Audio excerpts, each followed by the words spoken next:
Like, partage, et abonne-toi. Et la pute, la plus grosse pute. Ce n'est pas très poli non plus. Mais ça, c'est pas vos oignons, cher monsieur. Ça vous a pas particulièrement assagi? Allez avec votre voiture, essayez de passer. Et peut-être que le ton pourrait être un rien moins arrogant. Se comporter comme un cow-boy, c'est pas bon. C'est nous qu'on est les chefs. On peut pas retirer le sperme de derrière de la jument. Ici, le dossier prend d'autres proportions. Et qu'elle s'étouffe avec, j'en veux pas. Tu tues mon chat, je suis tout ton fils. Oh, Satan! C'est moi qui parle, hein? Bonsoir, c'est avec grand plaisir que je vous retrouve ici, au Palais de Justice de Bruxelles, pour cette nouvelle saison de Face aux juges. Et cette année, 2 nouveaux juges ont accepté nos caméras dans leur salle d'audience. Eux aussi ont à cœur de mettre en lumière le travail si précieux de nos magistrats. Nous irons à Marchienne-au-Pont et nous irons aussi à Mons. Que faire lorsque quelqu'un qui vous doit de l'argent ne veut pas le rendre? Ou lorsqu'on en vient à menacer sa voisine avec un couteau? La réponse, c'est ce soir dans Face aux juges. C'est au parquet de Bruxelles que nous débutons l'émission Retrouver Denis Gouman. Et oh, vous allez vous calmer un petit peu, hein, monsieur, sinon vous allez redescendre, hein, ça va? Qu'est-ce qu'on va faire pour que ça ne dégénère plus? Nous le suivons durant ces dernières heures dans son bureau du procureur du roi. N'abusez pas de ma patience, monsieur. Avant qu'il ne quitte le parquet pour prendre d'autres fonctions. Parce que là, ça a l'air de se dégénérer, hein. Votre avenir est totalement, je dirais, compromis. Vous trouvez ça tout à fait normal? Alors on arrête l'audition, ok? Les auditions ont débuté dès 9h du matin. Est-ce qu'il y a encore quelque chose à rajouter, monsieur? C'est bon. Karine, elle, a été interpellée la veille par les forces de l'ordre. Elle aurait menacé une voisine et aurait tenu des propos racistes.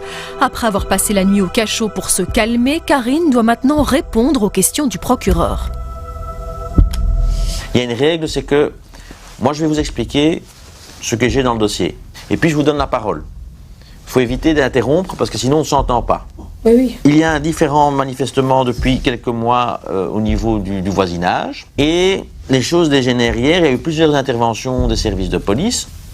Et à un moment, il y a le fait pour vous de prendre un petit couteau, hein, c'est pas un grand couteau, c'est un petit couteau comme celui-là. Alors est-ce que vous pouvez me dire en quelques mots qui fait qu'on en arrive à une telle extrémité? Pour moi, ça fait 2 mois réellement que ça dégénère avec mes voisins.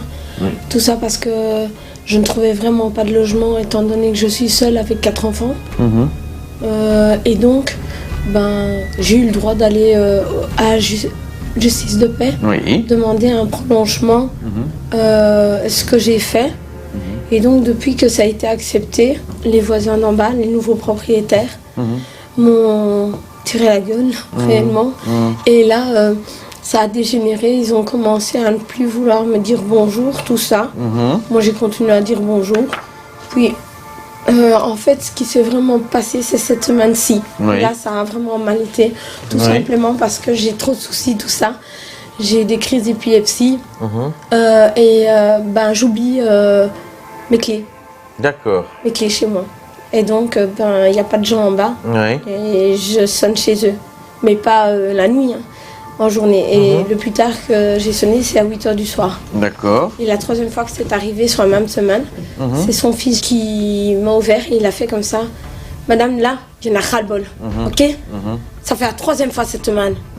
Et il a vraiment été très agressif et j'ai dit comme ça, mais vous pensez réellement que je le fais exprès? C'est tout le stress, tout ça. D'accord. Bon, si ça continue comme ça, j'avais prévu de déménager ce week-end-ci. Rien que pour vous faire chier, je déménagerai le 31 mars alors.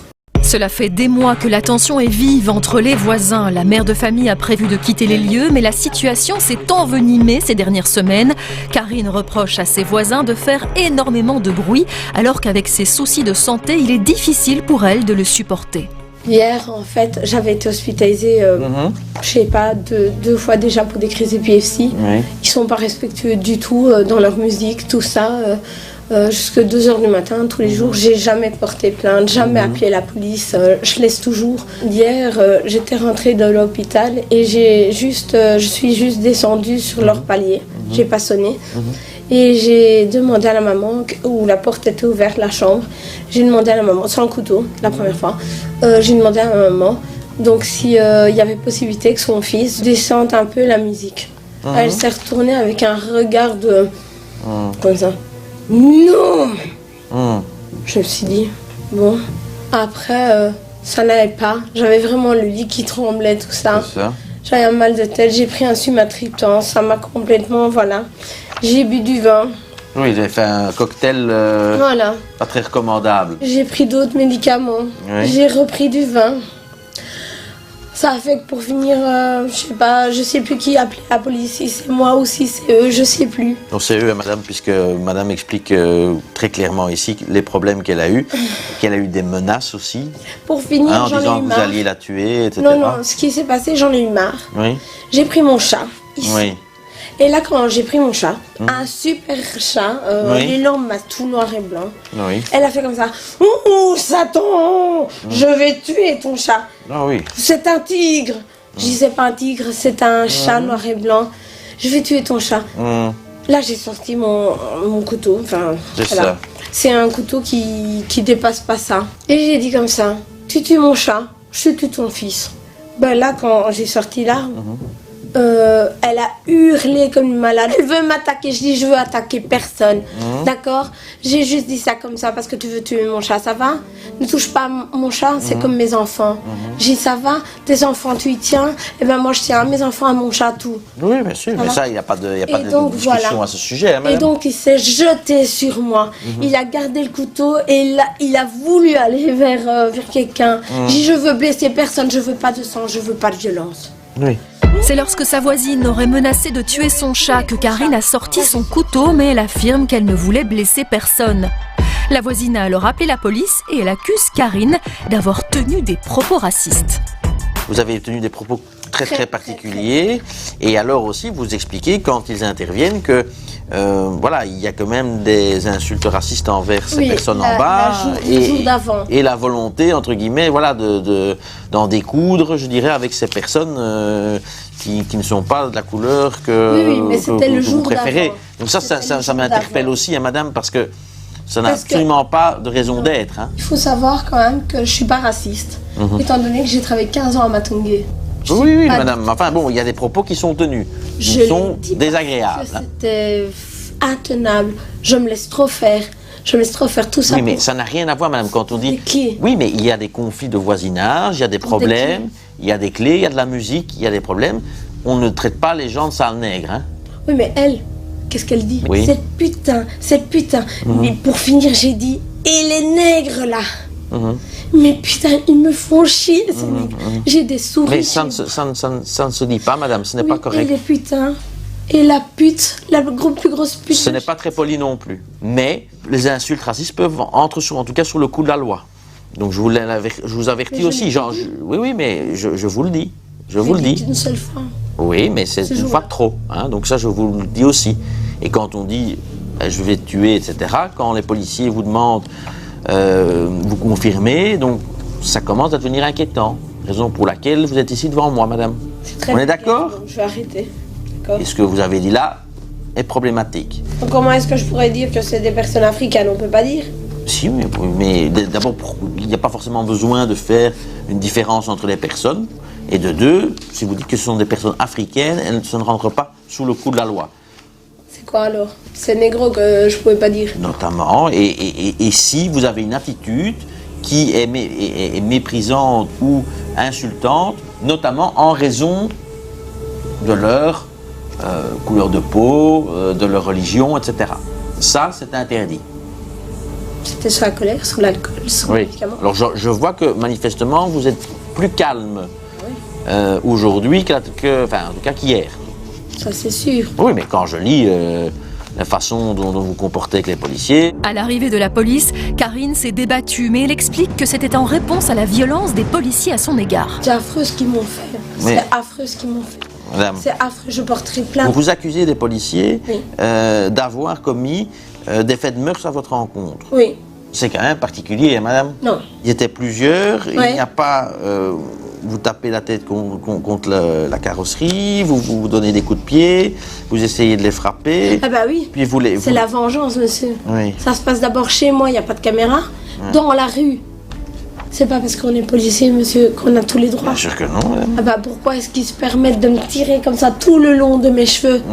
Et puis dans la voiture, me tabasser, tout ça, parce que je suis menottée. Ah, c'est facile quand on est menotté. Hein. C'est totalement inadmissible si c'est le cas, madame. Et je vous encourage sérieusement à porter plainte si c'est le cas, madame. Dans le bureau, il y avait 8 policiers. J'ai certaines... Je les ai tabassés, je vous jure, je les ai tabassés devant la caméra. Mais ça, vous les avez frappés, mais ça ne disent pas, madame. Je les ai tabassés, je les ai tabassés, je peux pas.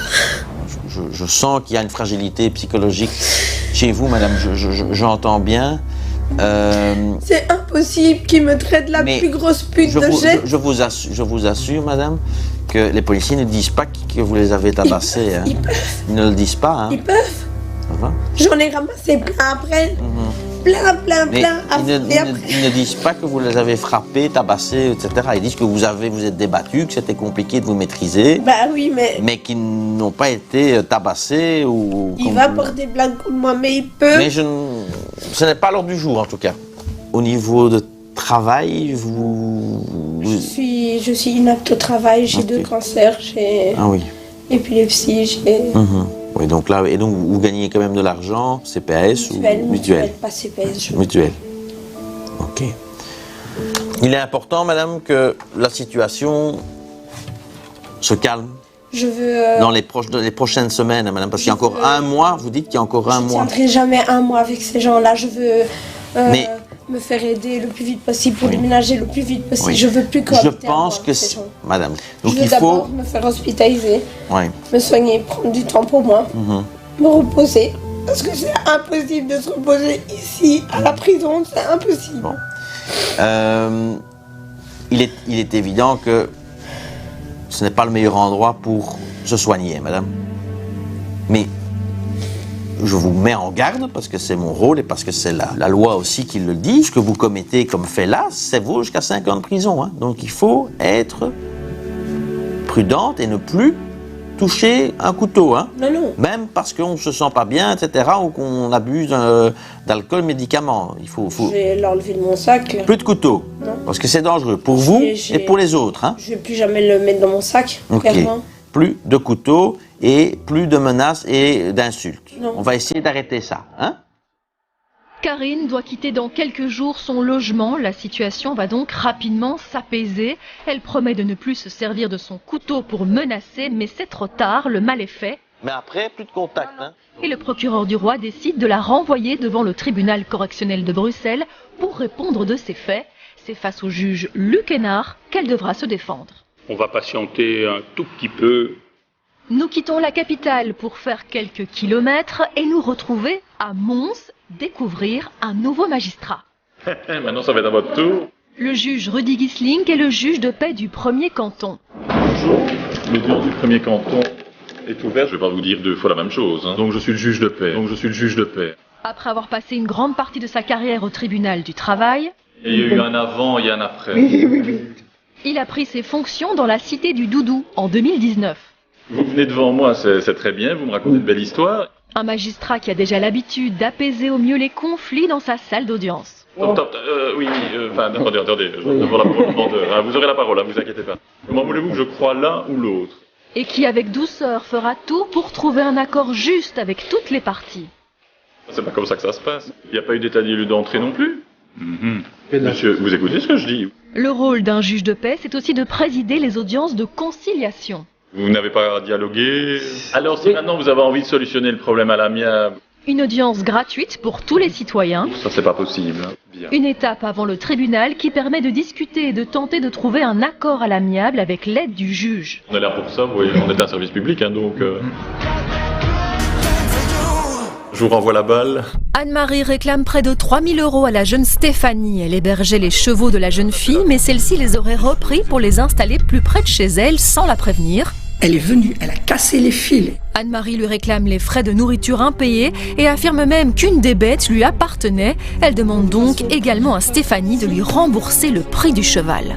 Donc ça concerne la récupération d'une somme de 2 740 €. Pour la nourriture des chevaux. Pour la nourriture. Elle a pris du jour au lendemain sans prévenir, en cassant les clôtures et en blessant un de mes chevaux. Et les chevaux, ils étaient où au fait? Dans ma prairie à moi. Par rapport à la demande de conciliation qui est formulée, qu'est-ce que vous avez à dire? Vous proposez ou... Moi, comme j'ai dit, je lui dois 652 € précisément. de ce qui a été dit. Sinon, pour l'achat de la jument, elle me l'a offert. Pour la pension de ma ponette, il a été convenu dès le début que je n'avais aucune pension à payer. Donc pour les 2700 qu'elle demande, pour moi, ce n'est pas correct. Ensuite, il ne faut pas oublier que madame a posté énormément de choses sur moi, qui m'a diffamé sur Facebook, qui a fait des faux comptes pour essayer d'avoir des informations. Mes chevaux sont sous cadenas dans une prairie pour être sûre qu'elles ne viennent pas les voler. Moi, depuis le début, je suis vraiment comme ça, parce que j'ai vraiment peur qu'elles viennent, que ce soit pour lui faire du mal ou venir les voler. Les 652 €, comme j'ai dit, moi, elle les aura, même si on sort d'ici, qu'il n'y a rien qui se fait quoi que ce soit, 652 €, je lui dois. Donc ça, c'est sûr et certain. Mais pour le reste, je sais que je ne lui dois pas parce que ça a été convenu comme ça. Pour ce qui est de l'histoire, en fait, c'est qu'il a été convenu entre nous qu'on mettait son étalon sur ma ponette pour qu'elle récupère le petit. Entre-temps, moi et mon compagnon, on a cherché une maison ailleurs avec une prairie parce que j'avais 2 heures de train aller et 2 heures de train retour, plus l'école pour aller voir chez madame. On a fini par trouver une maison. Et en fait, à partir de ce jour-là, ça a été, j'ai eu des dizaines de posts sur Facebook en me diffamant, en m'insultant, tous des trucs du genre, que j'ai les captures d'écran si vous le souhaitez. Moi, de toute façon, toutes les preuves sont ici, si vous souhaitez la faire. Et vous avez porté plainte ou J'ai déposé une plainte qui a été prise. Ensuite, madame a posté un avis de recherche sur mes chevaux avec des photos qu'elle a prises avec un faux compte, qu'elle sait très bien c'est lequel, qu'elle a partagé, qu'elle a demandé à partager avec plein de gens, etc. pour les retrouver. Stéphanie assure que la jument était un cadeau et refuse de la payer, mais elle accepte de rembourser les frais de nourriture qui s'élèvent selon elle à 652 €. Elle affirme qu'Anne-Marie chercherait à tout prix à récupérer les animaux. On est au point où je n'endormais plus à ce moment-là la nuit, que j'allais toujours surveiller la nuit pour être sûr que mes chevaux étaient toujours là. Ici, j'ai placé ma plus grande dans une écurie. Je suis tout le temps en stress comme téléphone que mon cheval n'est plus là. Moi, c'est surtout ça qui me fait peur, c'est pour mes chevaux. C'est aberrant, excusez-moi. Elle est venue les rechercher du jour au lendemain. J'avais mis des cadenas sur toutes les portes. Je lui avais demandé tout le week-end quand est-ce que tu viens pour moi lui donner les clés du cadenas. Elle est venue, elle a cassé les fils. J'ai un cheval qui s'est sauvé et qui s'est grièvement blessé aux jambes. J'ai des photos aussi. Vous savez, elle est là, elle fait semblant de pleurer. Moi, je viens de perdre ma maman, je pleure pas. Je ne pleure pas. Et je l'ai enterrée, ma maman. Je suis juste très Elle ne veut pas payer. Moi, j'ai le détail de ce que je lui réclame. Les pensions et la nourriture pour Moka. Donc la fameuse jument. Oui, elle a déposé plainte. Je suis allée à la police. Je me suis expliquée. Elle avait déposé plainte 3-4 jours après qu'elle était venue voler, dans un certain sens, pas voler, mais prendre les juments sans me prévenir. Oui, écoutez, je serais arrivée une demi-heure plus tard, il n'y avait plus rien. Les autres chevaux étaient dans le bois parce qu'elle avait cassé les fils pour passer la jument. Elle a tapé sur mes chevaux. Il y a des vidéos qui ont été faites. Et oui, j'ai essayé de retrouver les juments, non pas pour aller les voler, parce que je ne suis pas une voleuse comme elle a été déclarée à la police que j'avais volé ces juments. Je n'ai rien volé et je n'ai pas l'intention de voler quoi que ce soit. Là, aujourd'hui, je veux mes 2740 €, point final à la ligne. Et qu'elle garde ses juments et qu'elle les garde bien, toutes les deux. Moka, j'ai fait une croix dessus, c'est fini. Pourtant, je l'ai élevée à la naissance. C'est une jument que j'ai achetée, que j'ai vue naître, mais qu'elle s'étouffe avec et qu'elle soit heureuse avec les chevaux. J'en veux pas. Et vous aviez signé un contrat entre vous? On ne signe pas de contrat quand on connaît cette gamine depuis l'âge de 10 ans et qu'on lui fait confiance, monsieur. Je vous ai confiance aussi, je pense que ça. Bon, et... Je lui ai fait confiance. J'ai été conne, mais conne. Et par rapport aux 652 € que vous étiez d'accord de payer? Moi, les 652 Moi, j'étais pas d'accord. Je voulais mes 2740 € et pour payer 652 €, elle me rend mon cas. Les 652 €, moi, je lui dois. Donc ça, elle les aura. Mais les chevaux... Elle me les devait déjà... Si elle me les avait payés au mois d'août, on ne serait pas ici. Bon, mais elle ne m'a pas payé. Anne-Marie avoue qu'elle avait bien dit qu'elle ferait cadeau à Stéphanie de sa jument Moka, mais elle a changé d'avis. Elle ne digère pas le fait que la jeune fille ait retiré ses chevaux de sa prairie du jour au lendemain. Il est temps pour le juge de trouver un compromis. Écoutez, ici, c'est parce que le dossier prend d'autres proportions. Oui. Là, évidemment, je ne suis pas compétent, évidemment. Bon, à partir du moment où il y a ces plaintes sur Facebook et autres. Il n'y a pas eu de méchanceté dite sur Facebook. Oui, mais enfin... J'ai simplement demandé où étaient les juments pour pouvoir savoir. Ici, on va circonscrire par rapport à ce que vous demandiez. Donc, vous demandez une récupération de somme par rapport à un objet bien précis, par rapport la nourriture, aux animaux et par cher, rapport à la nourriture. Les ballots, c'est 70 €. Donc, vous, apparemment, c'est... Vous réclamez les 2740 € ou rien du tout pour la conciliation. Et vous, de votre côté, votre proposition, c'est simplement de payer 650 €. Mais qu'elle coupe la poire en deux. Mais si c'est 652 €, ça, alors vous demandez à récupérer le cheval, quoi. Et moi, je ne sais pas où ils sont, les chevaux. Hein. Comment voulez-vous que j'aille voler des chevaux? Je ne sais même pas où ils sont. Il faut qu'elle arrête un petit peu son délire et sa méchanceté. On va devoir clôturer, hein, parce que bon, on va pas y passer la matinée. Donc, ou elle me paye. Si elle veut pas payer, je vais encore bien être gentille et diminuer à la moitié. Mais je n'irai pas moins. Parce que moi, le foin, je l'ai payé. Bon. Alors, conciliation, pas conciliation, ça dépend de vous. Moi, je veux bien aller à 1300. 70. Bon, c'est pas pour 70. Excusez-moi, hein, dites, ça fait depuis le mois d'août. S'il avait payé au mois d'août les 600 et des €, je vous jure que je n'aurais rien fait. Que bon, d'un autre côté, vous connaissez aussi que bon, les chevaux, forcément, ils étaient sur la prairie, ils ont été nourris. Nourris 2 fois par jour. Ça n'a pas été l'accord de base. Mais on s'en fout de l'accord de base, t'as pas respecté tes paroles non plus. C'est comme vous voulez. De toute façon, vous n'êtes pas obligé d'accepter la conciliation. Moi, ça, c'est une première pas, chose. ce sera le tribunal pour la somme complète. Moi, je n'aurai pas le choix. C'est ça ou rien. Moi, je veux bien monter à 1370 comme Mada demande. Mais alors, en plusieurs fois, parce que 1370, je sais pas sortir ça d'un coup. Hein. En 2 fois, je peux pas faire plus. Parce que en plus, j'étais pas d'accord qu'elle mette la jument à l'étalon. Elle l'a fait dans mon dos quand je suis arrivée, c'était trop tard. On peut pas retirer le sperme de derrière de la jument. Je suis arrivée trop tard. J'ai la capture d'écran comme on était. Bon, si c'est en 2 fois, c'est 685 €. Il y a moyen que je m'arrange à ce moment-là. Oui. Bon, on fait ça. C'est une victoire pour le juge de paix. Un compromis est trouvé entre les deux parties. Stéphanie remboursera en 2 fois les 1370 € à Anne-Marie.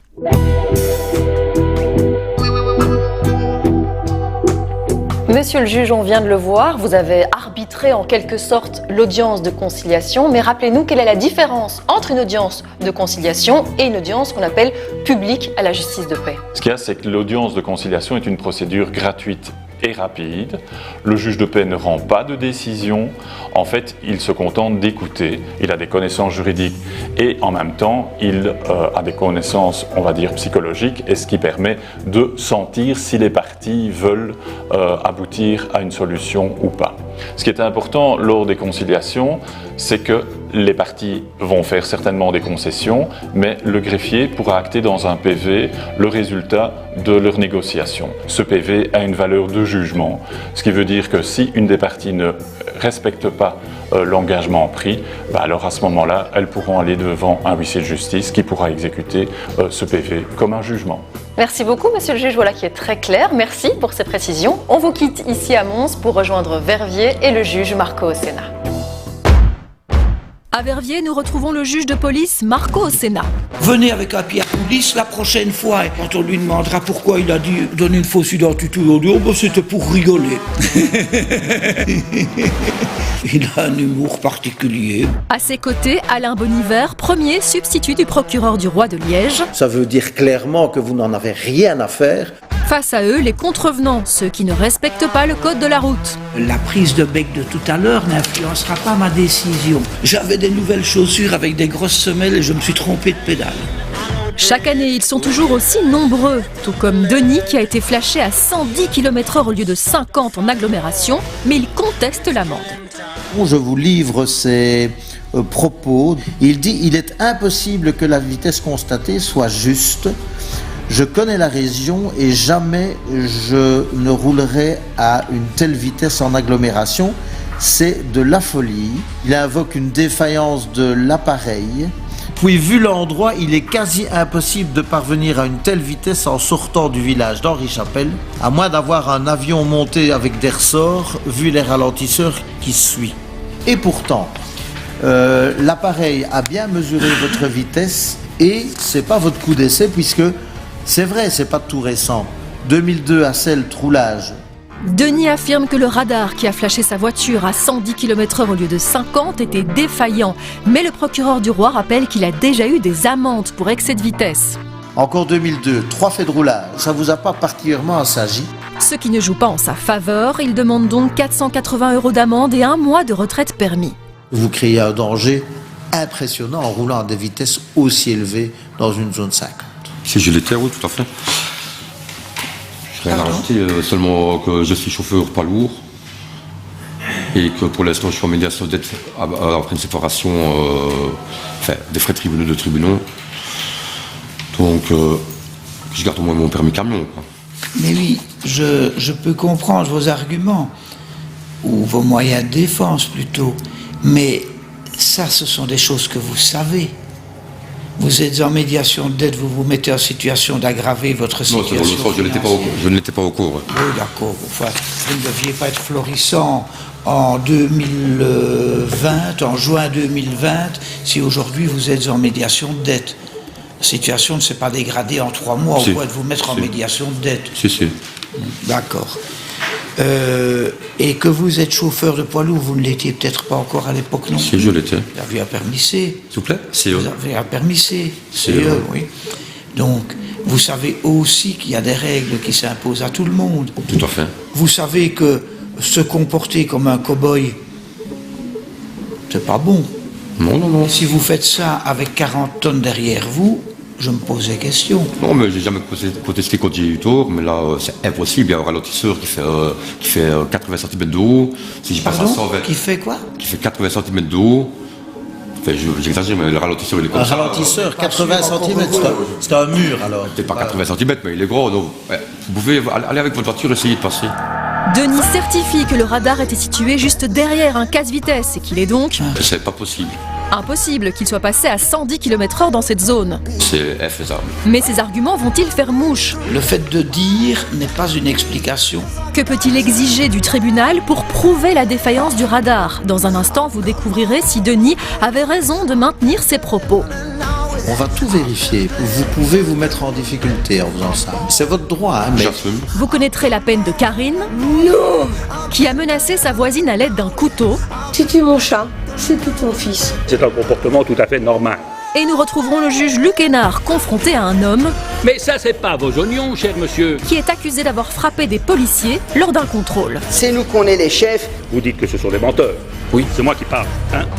Que vous créez un danger impressionnant en roulant à des vitesses aussi élevées dans une zone 50. Se comporter comme un cow-boy, c'est pas bon. Non, mais j'ai jamais protesté quand j'ai eu tort, mais là, c'est impossible. Il y a un ralentisseur qui fait 80 cm de haut. Si je passe à 120... Qui fait quoi? Qui fait 80 cm de haut.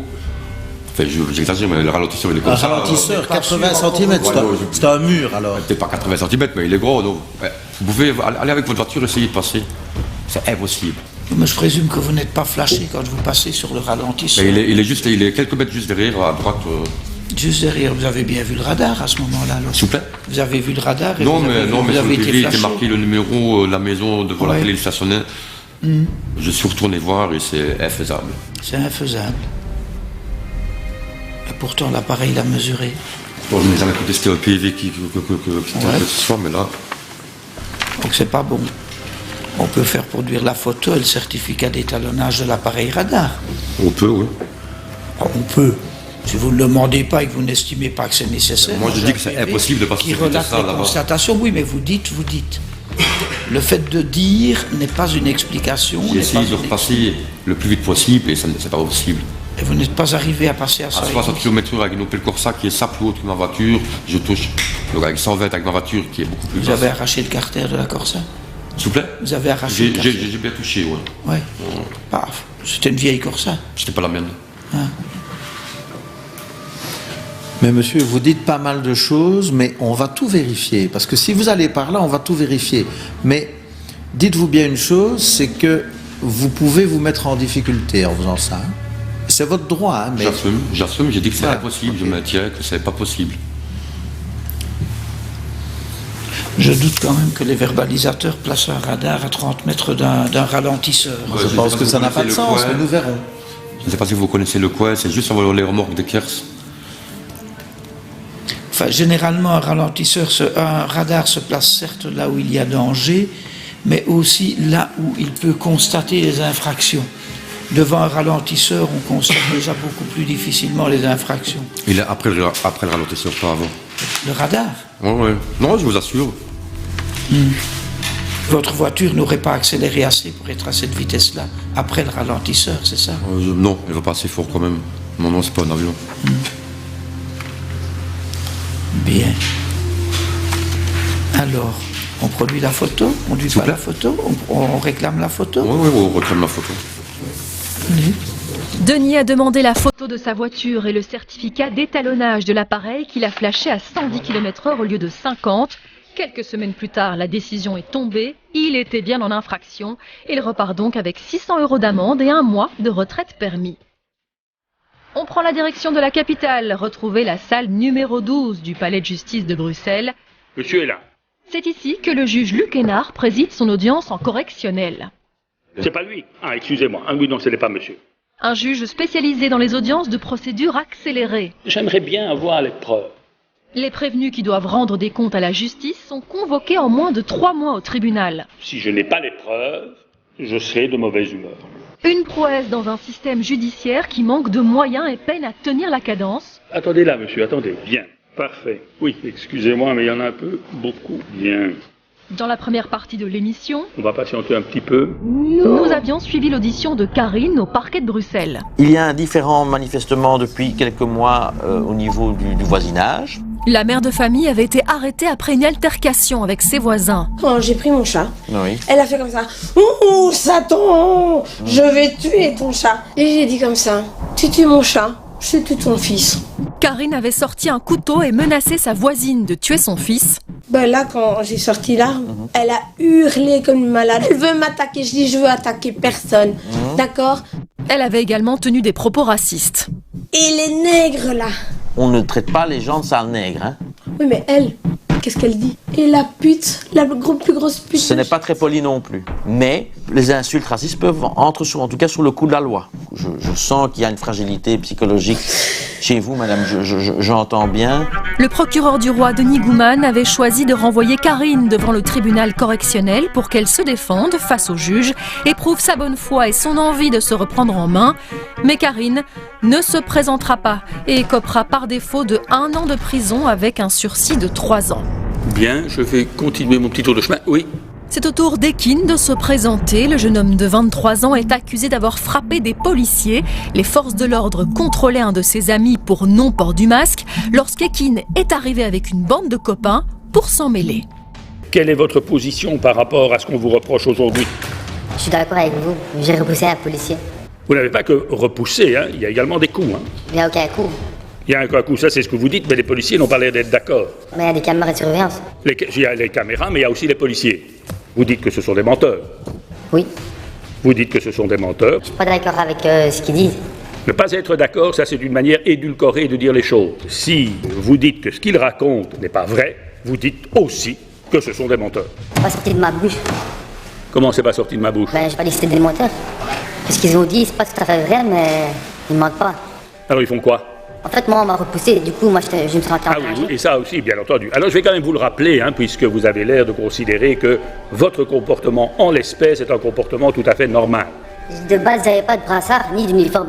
Oui, ça c'est un peu facile, hein, parce que les policiers qui fréquentent un certain nombre de quartiers connaissent fort bien les personnes qui y habitent. Hein. C'est pas parce que je suis connu par les services de police que je connais tous les policiers, quand même. En toute hypothèse, vous vous contentez d'avoir simplement repoussé, mais si vous voulez, puisque vous avez l'air de ne pas avoir vécu la même chose que les policiers, je peux vous rappeler ce qu'ils relatent. Ekin reconnaît avoir repoussé un policier alors qu'il se sentait agressé, mais nie formellement avoir donné des coups. Mais les policiers tiennent un tout autre discours. Ce qu'ils écrivent en tout cas, c'est qu'ils sont en patrouille. Et qu'est-ce qu'ils font ? Ils constatent qu'il y a la présence d'un homme au milieu de la chaussée sans masque. L'individu est agité et fait de grands gestes. Lorsque les policiers lui demandent de mettre un masque, l'individu est directement très agressif et leur répond « Je ne vais pas mettre de masque, vous n'avez rien à me dire, vous n'avez pas le droit de me toucher. Le premier qui sort du véhicule, je vais le balayer. » Les policiers sortent du véhicule, l'individu crie « Les gars, ouvrez les guillemets, venez m'aider, ne les laissez pas me contrôler. » Une trentaine de personnes arrivent et encerclent les policiers. L'agent de police fait face à la foule. Un individu connu, c'est vous, prévenu, est très agressif. Il vient au contact des policiers et leur porte plusieurs coups à main ouverte sur le visage, le menton, le torse, les bras et la nuque. Voilà ce que les policiers relatent dans leur procès-verbal. Donc du coup, si j'ai bien compris, il y avait 30 jeunes et il n'y a que moi qui a été interpellé et qui passe devant vous. À supposer, oui. C'est assez normal, je trouve. Ils sont là. Ce que je vous demande, que vous fassiez des commentaires en disant qu'on vous a interpellé et que ça vous plaît pas nécessairement, que ça devrait être 30 personnes, ça c'est encore la responsabilité des policiers. Du coup, alors ça veut dire qu'ils ont une dent contre moi. Je sais pas. D'abord, vous vous mêlez de quelque chose qui ne vous regarde pas, soit dit en passant. Hein. On a des ennemis en fait, il y a des gens qu'on n'aime pas et tout, et moi je croyais que c'était des gens avec qui j'avais des problèmes, et du coup j'ai agi, et voilà, j'ai vu que c'était des policiers, je m'en excuse. Du coup, voilà. En tout cas, la manière de discuter est quand même un tout petit peu particulière. Et vous croyez vraiment que autant d'agents... C'est moi qui parle, c'est moi qui parle. Hein? Je vous en prie. Je vous remercie. Et peut-être que le ton pourrait être un rien moins arrogant. Ça irait peut-être un peu mieux. Je trouve pas que je suis arrogant du tout. Vous ne trouvez pas? Eh bien, moi je vous dis que oui. Ce qui en soi n'est pas très malin, hein? Parce que vous êtes tout de même face à celui qui doit vous juger. Et donc peut-être qu'il y a un profil un peu plus intelligent à adopter. Mais bien. Apparemment, ça n'est pas tout à fait le cas.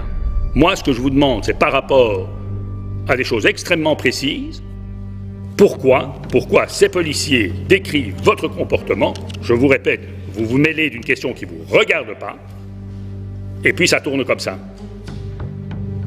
Parce que les policiers doivent régler des comptes avec vous. Pourquoi doivent-ils régler des comptes avec vous? Expliquez-moi. Je sais pas, parce que j'ai eu un problème au quartier, et du coup, ils croient que moi, je rapporte plein de problèmes au quartier, et ils veulent même plus que je fréquente le quartier, du coup... Mais ce que je n'arrive pas à comprendre, pourquoi finalement vous vous mêlez de parce ces... Parce que la personne qui s'est fait interpeller, le jour... Mais ça, c'est pas vos oignons, cher monsieur. Laissez-moi terminer, monsieur. Monsieur, essaie de vous expliquer, monsieur. Je vous ai pas donné la parole, maître. Mais il y a une explication. Mais je vous ai pas donné la parole pour l'instant, j'interroge, et vous savez que selon les usages, on n'interrompt pas. Je vous remercie, vous aurez tout le temps d'exprimer tout ce que vous avez envie de vous exprimer. Et donc... Du coup, il y a plus ou moins 1 mois et demi, 2 mois, on m'a séquestré, on m'a mis dans un coffre. 4 personnes cagoulées, qui s'étaient armées, on m'a enlevé, on m'a porté plusieurs coups. Du coup, voilà, j'ai des problèmes psychologiques, je suis rentré au TCK. Et voilà, et c'est pour ça que en fait, je vis une période assez difficile. Oui. Voilà, et en fait, on m'a séquestré, et les policiers, ils ont rien fait, ils ont même pas pris la peine de me chercher.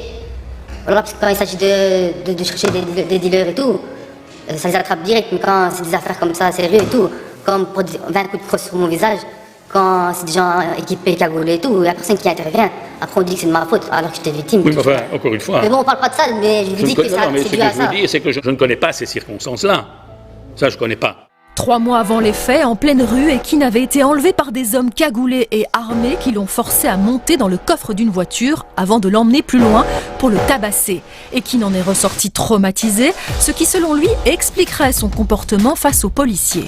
Il y a 2 choses dans vos explications. Je peux comprendre un comportement qui soit éventuellement inadéquat pour les motifs que vous indiquez, mais c'est pas la même chose d'aller dire, mais moi je n'ai strictement rien fait, et les policiers ont agi. Je suis en tort aussi, que la personne qui s'est fait interpeller, lui, il a aidé, c'est la seule personne du quartier qui a essayé de me sauver quand les gens sont venus me coffrer dans le coffre. Du coup, quand on m'a coffré, il a essayé de me sortir 3 fois du coffre. Et c'est pour ça que, voilà, moi je dois une ardoise, moi, voilà, que je dois quelque chose. Du coup, j'ai voulu l'aider. Et quand j'ai vu que c'était policier, voilà, je me suis pris à peine à la gueule et voilà, on peut rien y faire. Hein. Voilà, je suis en tort, je suis désolé. Excusez-moi, les policiers, ils agitent aussi qu'ils n'avaient pas le brassard quand ils sont descendus du véhicule. Du coup, moi, je savais pas que c'était des policiers. Je vous jure, monsieur. Oui, mais enfin, moi, les policiers, quand j'ai vu son visage, les policiers de mon quartier, je les connais, hein. Je sais, moi aussi, je les connais tous. Mais c'est vrai que moi, je ne me mêle pas. Et ils le disent d'ailleurs, ils l'écrivent, qu'ils vous connaissent. Et donc... Mais ils me connaissent dû à ma séquestration. Du coup, oui, mais je vous rappelle... Ils me connaissent en tant que victime, pas en tant que... Vous avez été victime, et je n'ai pas dit que ce n'était pas vrai, mais vous avez aussi des antécédents, hein. Bien sûr, j'ai jamais dit ça. Bien. Et dans l'existence, vous faites quoi, monsieur? Je suis au chômage. Vous avez une formation? Formation? Non, j'avais... Formation, vous avez été à l'école? J'étais à l'école, j'ai fait des stages en 4e secondaire, c'est tout, sans plus. Ekin ajoute que les policiers ne portaient pas de brassard lorsqu'ils ont contrôlé son copain, il ne savait donc pas à qui il avait affaire. Monsieur le procureur du roi. Le procureur du roi, Yacine Selika, prend la parole. Un contrôle tout à fait banal. Mais malheureusement, Monsieur le Président, environ une trentaine d'énergumènes sont arrivés pour prêter main forte à leurs copains qui ne voulaient pas se faire contrôler. Et dans cette bande d'excités, il y avait monsieur qui s'est fait remarquer par son extrême violence. Donc pendant que les policiers essayaient de contrôler, ces jeunes sont arrivés et monsieur, pour défendre son copain, a commencé à asséner des coups à ces deux policiers. Donc vous l'avez rappelé, Monsieur le Président, au menton, au visage, au torse, au bras, à la nuque, et il a même ceinturé un des policiers. Ce monsieur est bien imbibé par cette mentalité de quartier où c'est nous qu'on est les chefs et la police n'a rien à faire ici et la police n'a pas à se mêler de nos affaires et la police n'a rien à faire dans les rues, c'est nous qui sommes les maîtres. Le procureur du roi demande 15 mois de prison pour Ekin, qui a déjà été condamné dans une affaire de stupéfiants. De son côté, l'avocate d'Ekin affirme que l'analyse des caméras de surveillance ne montre à aucun moment son client frapper les policiers. Elle rappelle qu'il reconnaît avoir repoussé l'un d'eux et demande une peine de travail. Les policiers présumés victimes des coups viennent d'arriver dans le tribunal et souhaitent eux aussi s'exprimer. Maintenant que vous êtes là, c'est peut-être l'occasion de me dire très concrètement ce qui s'est passé, parce que Maître Dumoulin disait aussi que par rapport aux images, la description que vous faites ne correspond pas tout à fait. Dites-moi. J'ai pas vu personnellement le procès-verbal d'image. Maintenant, je pense qu'il n'y a pas tous les faits sur les images. Moi, je sais que j'ai reçu des coups. J'ai reçu personnellement 2 coups à la mâchoire. J'ai vu monsieur Saturé, je vais dire mon collègue par derrière. C'est même moi qui ai dû le détacher. Il a alors essayé de me balayer et il a effectivement remonté la rue de la Prairie pour la redescendre avec plus de vitesse et remettre le coup à mon collègue. Maintenant, est-ce que la caméra était orientée sur nous à ce moment-là? Ça, je l'ignore, j'ai pas vu le PV d'image. Maintenant, moi, je vais pas me mentir et rajouter des faits. Voilà, c'est quelqu'un qu'on connaît bien, je sais ce qu'il a vécu, etc. Je vais pas lui créer des misères. Moi, j'ai uniquement relaté la vérité dans mon audition et je ne vois pas pourquoi je mentirais. Parce que vous disiez tout à l'heure qu'en fait, il vous connaissait pas. Mais vous avez l'air de dire qu'en réalité, vous êtes des gars du quartier, si vous me passez cette expression. En tout cas, vous avez l'air de bien le connaître. C'est, je crois d'ailleurs, ce que vous dites dans votre PV, que vous reconnaissez l'intéressé. Bien. Les policiers réitèrent leurs propos. Ils ont bien été frappés par Ekin. L'un blessé au dos a été en arrêt maladie durant 20 jours, tandis que l'autre blessé à l'épaule était sous certificat médical durant plus d'1 mois. Vous souhaitez ajouter quelque chose? Ce jour-là, je n'étais pas moi-même. Et j'ai juste repoussé un policier, c'est tout, voilà. Et je savais pas que c'était policiers, que vous n'avez pas mis le brassard directement. Oui, mais enfin... Et en fait, excusez-moi de couper. Oui, excusez-moi. Ils ont intervenu sans attendre ses collègues. Du coup, ils ont voulu faire un peu les cow-boys. Vous voyez ce que je veux dire? Du coup, ils ont voulu intervenir à 2. Et voilà. Oui, mais ça, vos appréciations à cet égard... Non, mais attendez, quand ça roule, ça roule dans la Tiguan, monsieur. Ça roule dans la Tiguan. Du coup, quand ça va rouler dans les voitures civiles, ça va être les gros bras. Faut assumer, hein. Faut pas aller... D'abord, ça, ce ne sont pas des objets. Ce sont des êtres humains à part entière. Mais moi aussi, je suis un être humain, monsieur. Mais bien entendu. Moi, c'est question on m'a enlevé, monsieur. Je ne me sens pas en sécurité ici avec la police de la Belgique, hein.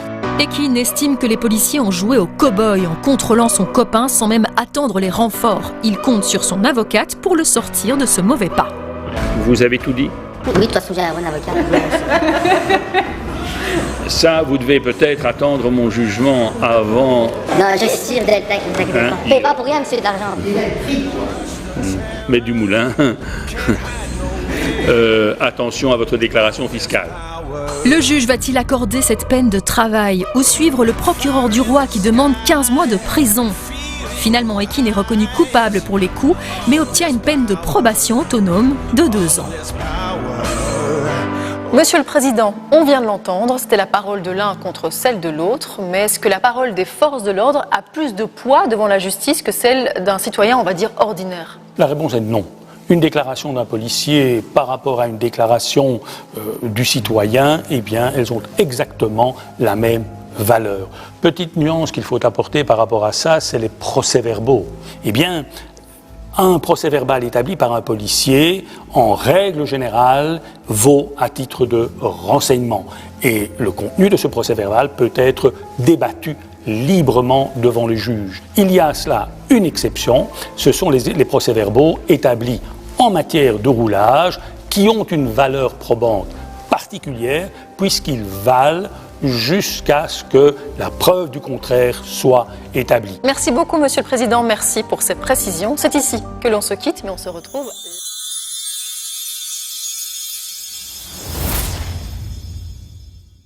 Merci d'avoir regardé cette vidéo. Et surtout like, partage et abonne-toi.